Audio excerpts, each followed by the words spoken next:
Assalamualaikum warahmatullahi wabarakatuh.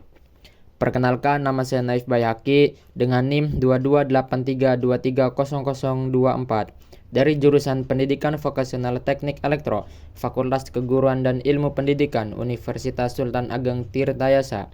Di video kali ini, saya akan mengulas jawaban ujian tengah semester saya pada mata kuliah Pendidikan Teknologi dan Vokasional.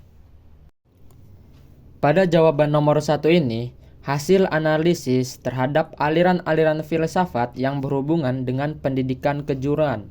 Nah, yang pertama yaitu ada aliran realisme. Apa sih aliran realisme itu? Nah, aliran realisme ini adalah suatu aliran filsafat yang luas yang meliputi materialisme di satu sisi dan sikap yang lebih dekat kepada idealisme, objektif di pihak lain. Realisme adalah pandangan bahwa objek-objek indera adalah real dan berada sendiri tanpa bersandar kepada pengetahuan lain atau kesadaran akal. Diketahuinya atau menjadi objek pengalaman, tidak akan mempengaruhi watak sesuatu benda atau mengubahnya. Nah, benda-benda ini ada dan kita mungkin sadar dan kemudian tidak sadar akan adanya benda-benda tersebut. Nah, lalu yang kedua yaitu ada aliran idealisme. Idealisme ini menekankan bahwa realitas yang sebenarnya adalah ide atau pikiran, bukan benda-benda material.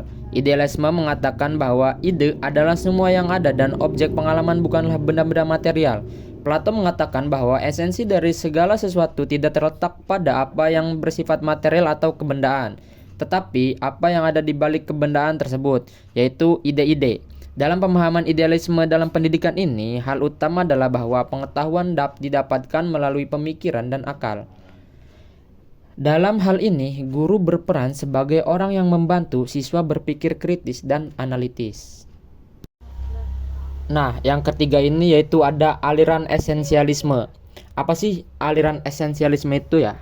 Esensialisme ini merupakan aliran filsafat pendidikan yang ingin kembali ke kebudayaan-kebudayaan lama sebagai warisan sejarah yang telah membuktikan keunggulannya dalam kebaikan di kehidupan manusia. Filsafat esensialisme ini menekankan pentingnya pengetahuan dan keterampilan dasar yang dianggap sebagai inti atau esensial dalam pendidikan. Selanjutnya yang keempat yaitu ada aliran perennialisme. Perennialisme ini dikenal sebagai aliran filsafat keabadian. Fritz Kahn mendefinisikan perennialisme dengan the universal gnosis which always has existed and always will exist. Aliran perennial adalah pengetahuan metafisik yang eksistensinya telah diakui dan abadi. Ada 3 pokok pemikiran dalam aliran perennialisme ini. Pertama, kenyataan ilahi dengan segala sesuatunya terwujud dalam ranah metafisik. Kedua, psikologi menggambarkan emosi kejiwaan manusia. Dan ketiga, etika menunjukkan posisi pengetahuan manusia sebagai sesuatu yang luar biasa, transenden. Selanjutnya yaitu ada aliran pragmatisme. Aliran pragmatisme ini yang tumbuh dan berkembang pada awal abad ke-20 mendapat sambutan luas dalam dunia pendidikan. Filosofi ini mengajak untuk menilai keberhasilan suatu pendidikan tidak hanya dari aspek teoritis, tetapi lebih pada relevansi dan manfaatnya dalam kehidupan sehari-hari. Oleh karena itu, telah dilakukan telaah mendalam terhadap aliran filosofis pragmatisme ini dalam konteks pendidikan. Selanjutnya yaitu ada aliran rekonstruksionalisme. Aliran ini berkeyakinan bahwa tugas penyelamat dunia merupakan tugas semua umat manusia atau bangsa. Oleh karena itu, pembinaan kembali daya intelektual dan spiritual yang sehat akan membina kembali manusia melalui pendidikan yang tepat atas nilai dan norma yang benar demi generasi sekarang dan generasi yang akan datang sehingga terbentuk dunia baru dalam pengawasan umat manusia. Nah, aliran ini juga memiliki persepsi bahwa masa depan suatu bangsa merupakan suatu dunia yang diatur, diperintah oleh rakyat secara demokratis dan bukan dunia yang dikuasai oleh golongan tertentu. Aliran selanjutnya yaitu ada aliran progresivisme. Nah, aliran ini adalah gerakan pendidikan yang mengutamakan penyelenggaraan pendidik di sekolah berpusat pada anak. Sebagai reaksi terhadap pelaksanaan pendidikan yang berpusat pada guru atau bahan pelajaran, progresivisme lahir sebagai pembaharuan dalam dunia pendidikan. Progresif, berkembang maju adalah sifat alami kodrat dan itu berarti perubahan dan perubahan berarti sesuatu yang baru. Yang selanjutnya yaitu ada aliran positivisme. Nah, aliran positivisme ini adalah suatu aliran filsafat yang menyatakan ilmu alam sebagai satu-satunya sumber pengetahuan yang benar dan menolak aktivitas yang berkenaan dengan metafisik. Positivisme ini tidak mengenal adanya spekulasi, semua harus didasarkan pada data empiris. Comte sering disebut bapak positivisme karena aliran filsafat yang didirikannya tersebut. Menurutnya, ilmu pengetahuan harus nyata dan bermanfaat serta diarahkan untuk mencapai kemajuan. Positivisme merupakan suatu paham yang berkembang dengan sangat cepat. Ia tidak hanya menjadi sekedar aliran filsafat, tapi juga telah menjadi agama humanis modern. Aliran selanjutnya yaitu ada aliran empirisme. Nah, aliran ini adalah dipandang berat sebelah sebab hanya mementingkan peranan pengalaman yang diperoleh dari lingkungan. Sedangkan kemampuan dasar yang dibawa anak sejak lahir dianggap tidak menentukan. Menurut kenyataan dalam kehidupan sehari-hari, terdapat anak yang berhasil karena berbakat. Meskipun lingkungan sekitarnya tidak mendukung, aliran ini dipelopori oleh John Locke yang menyatakan bahwa perkembangan anak tergantung kepada lingkungan, sedangkan pembawaan tidak dipentingkan.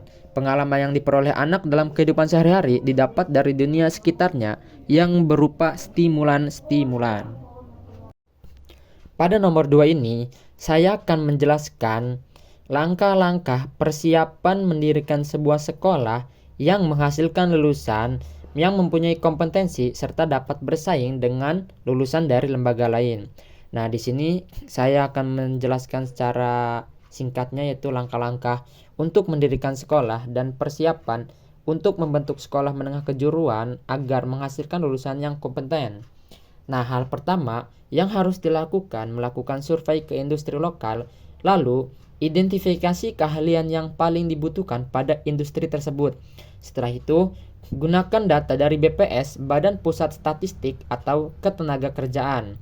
Yang kedua, tentukan lokasi yang strategis, yaitu akses transportasi, dekat kawasan strategis, dan lain-lain. Analisis demografi dan daya serap calon siswa di wilayah tersebut.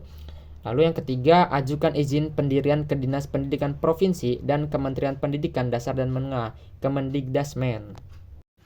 Lalu yang keempat, terapkan kurikulum merdeka yang fleksibel dan berbasis kompetensi. Lalu, libatkan praktisi industri dalam pengembangan kurikulum. Setelah itu, gunakan pendekatan project based learning dan teaching factory. Yang kelima, gunakan acuan dari SKKNI Standar Kompetensi Kerja Nasional Indonesia. Yang keenam, bangun laboratorium dan workshop sesuai standar industri. Fasilitasi ruang praktik yang menyerupai lingkungan kerja nyata, teaching factory. Pastikan ketersediaan jaringan internet, komputer, alat praktik, dan lain-lain yang mumpuni.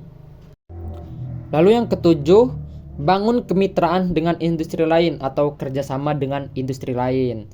Lalu rekrutmen guru yang berkualitas dan berkompeten di bidangnya, seperti adanya sertifikasi guru sesuai dengan bidangnya, KKNI dan BNSP. Nah, setelah menjawab nomor 2 tadi, di sini saya akan menjawab nomor 3, yaitu perkembangan pendidikan kejuruan di berbagai belahan dunia dengan nama-nama program yang ada di negara tersebut.